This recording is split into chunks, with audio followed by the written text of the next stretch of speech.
إن قلوبنا لتحزن وإن عيوننا لتدمع وإنا على فراق فقيدنا لمحزونون.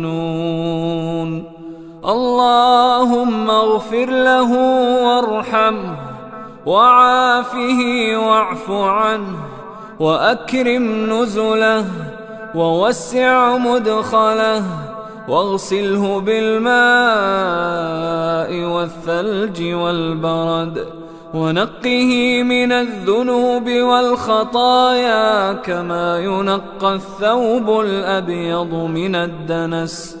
اللهم أبدله دارا خيرا من داره وأهلا خيرا من أهله وزوجا خيرا من زوجه. اللهم أدخله الجنة، اللهم أدخله الجنة وأعذه من عذاب القبر وعذاب النار. اللهم اغفر لحينا وميتنا وشاهدنا وغائبنا وصغيرنا وكبيرنا وذكرنا وأنثانا.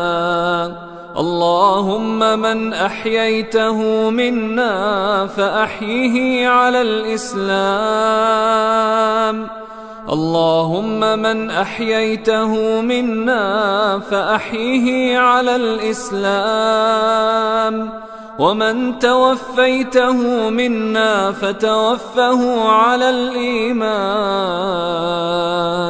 اللهم لا تحرمنا أجره، اللهم لا تحرمنا أجره ولا تضلنا بعده، ولا تضلنا بعده.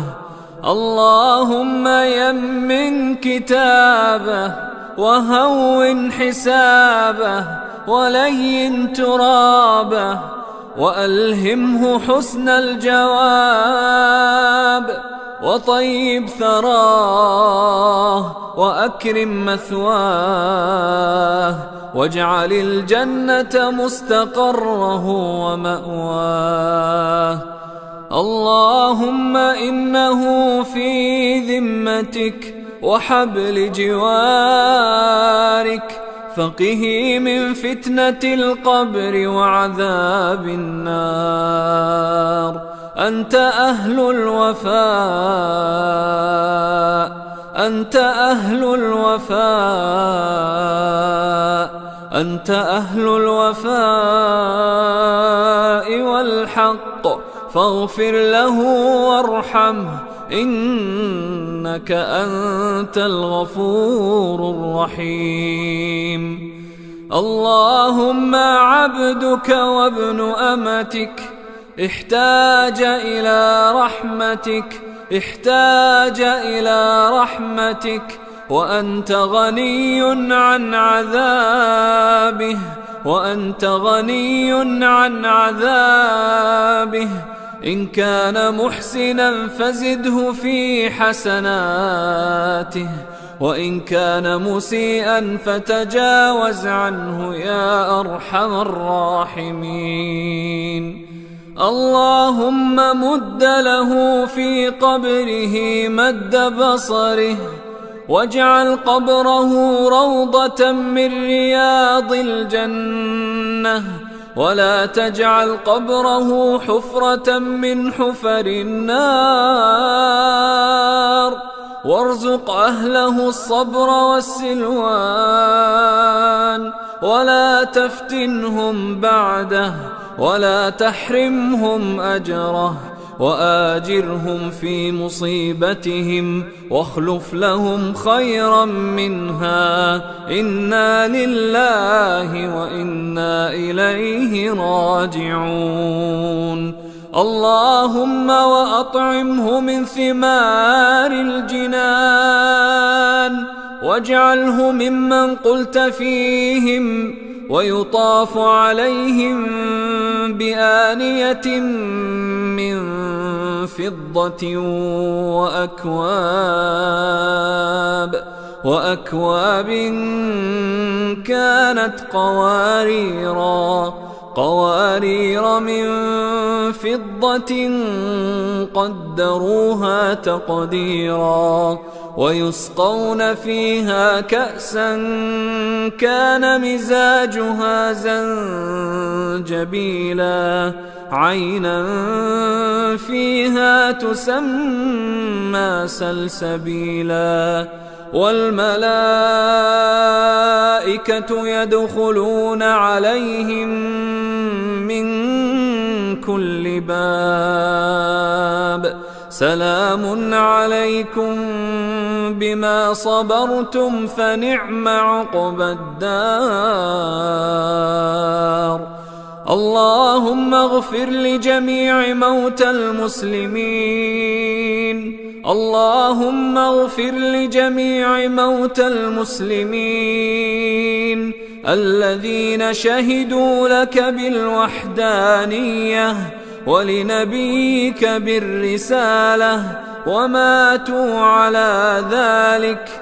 اللهم باعد بينهم وبين خطاياهم كما باعدت بين المشرق والمغرب، وأعنهم على جواب الملكين يا أرحم الراحمين. اللهم كن لهم بعد الحبيب حبيبا، ولدعاء من دعا لهم من المؤمنين سامعا ومجيبا، واكتب لهم من مواهب رحمتك حظا ونصيبا. اللهم انقلهم من ضيق اللحود والقبور إلى سعة الدور والقصور، في سدر مخضود وطلح منضود وظل ممدود وماء مسكوب وفاكهة كثيرة لا مقطوعة ولا ممنوعة وفرش مرفوعة مع الذين أنعمت عليهم من النبيين والصديقين والشهداء والصالحين، وحسن أولئك رفيقا. اللهم نور مرقدهم وعطر مشهدهم وطيب مضجعهم وآنس وحشتهم، وارحم غربتهم ونفس كربتهم، وقهم عذاب القبر وفتنته.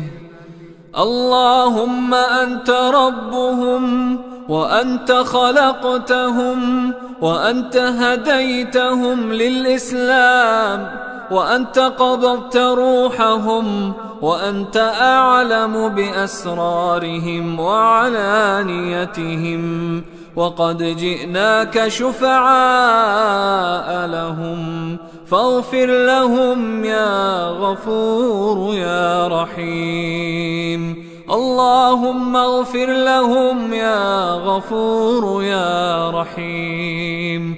اللهم اغفر لهم ولنا يا غفور يا رحيم. وارفع درجتهم في المهديين، واخلفهم في عقبهم في الغابرين، واغفر لنا ولهم يا رب العالمين، وافسح لهم في قبورهم ونور لهم فيها. لا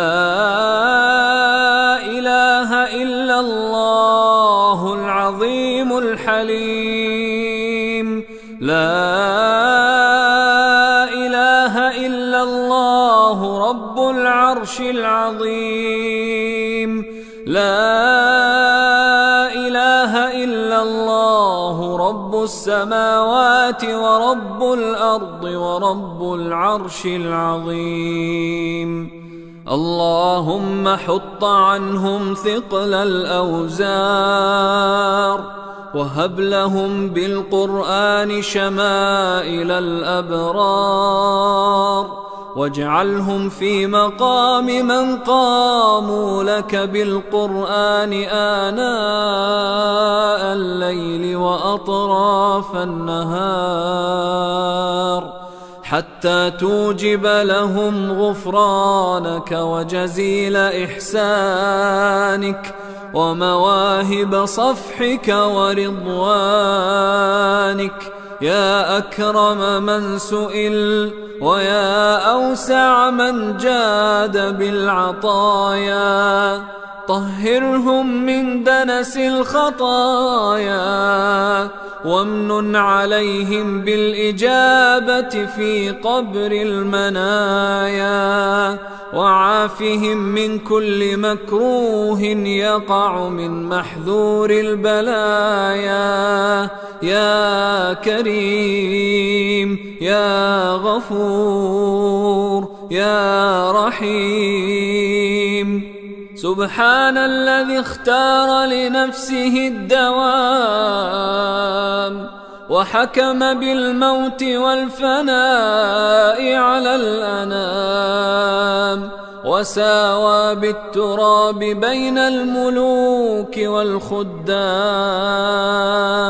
سبحان من عزيز لا يضام، وملك لا يرام، وقوي لا يعجزه الانتقام. خلق السماوات والأرض وما بينهما في 6 أيام، وعنده علم الساعة وينزل الغيث ويعلم ما في الأرحام. ذلكم الله ربكم لا إله إلا هو الملك القدوس السلام. وصدق محمد عبده ورسوله المفضل على سائر الأنام، المخصوص بالشفاعة والحوض والمقام، الذي هدانا الله به لدين الإسلام وأوضح